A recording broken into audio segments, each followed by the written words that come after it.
Stuffed Fish Workshop.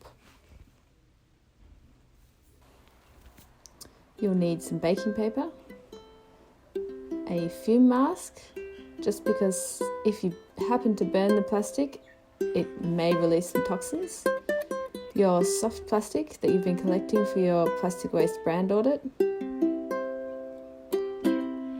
and an iron. Choose yourself a nice big sheet of plastic, smooth it out and fold it in 4.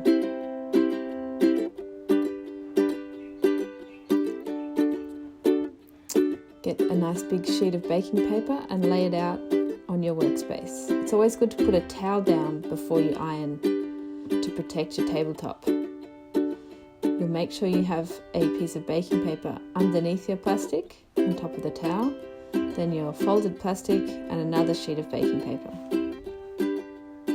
Get your iron. You should be wearing gloves for this, and your iron should be set to low or nylon setting. And start ironing your plastic. You want to keep the iron moving at all times. Don't let it sit still in one spot because you might burn the plastic. And be really careful not to directly touch the iron onto the plastic.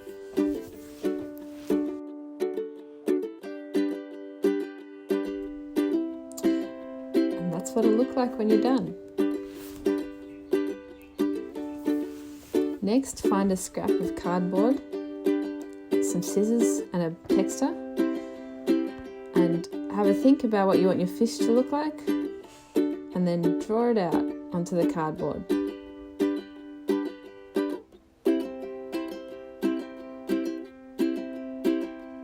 Take your scissors and cut it out.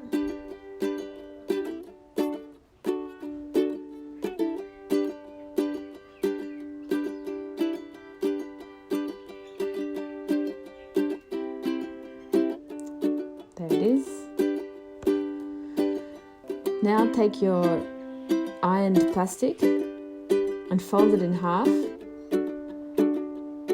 Put your fish on top, your fish template, and draw an outline around it onto your folded sheet of plastic. Now pin your folded sheet of plastic together, putting some pins inside your fish shape. And then you're going to cut it out. The pins are there to hold the folded sheet together, because when you cut it out, it might fall apart.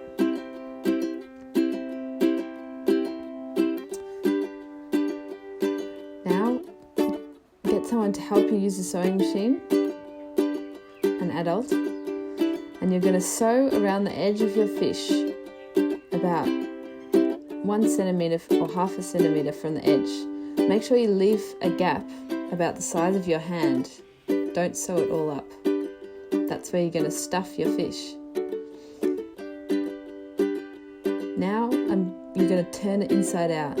This bit's a bit tricky and you might need something pointy, like I use a chopstick often to push the more intricate bits of your fish out, like the tail. You can see I'm struggling here a bit. It'll take a little bit of time, but the result is worth it. Now, you're going to stuff your fish. So take all that plastic waste that you've been collecting, cut up anything that's a bit brittle and tough, that's hard to stuff in, like pasta packets, cut it into little pieces, and then just stuff it in as much as you can. Cram it as full as you can. Again, you might want to use that chopstick to push the plastic right up into the corners of the tail.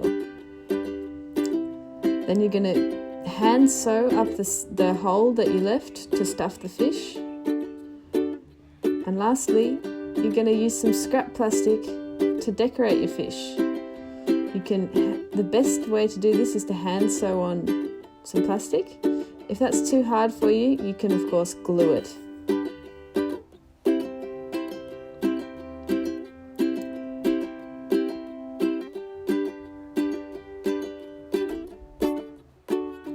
Mouth.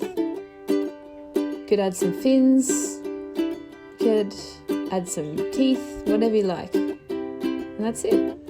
There's your stuffed fish.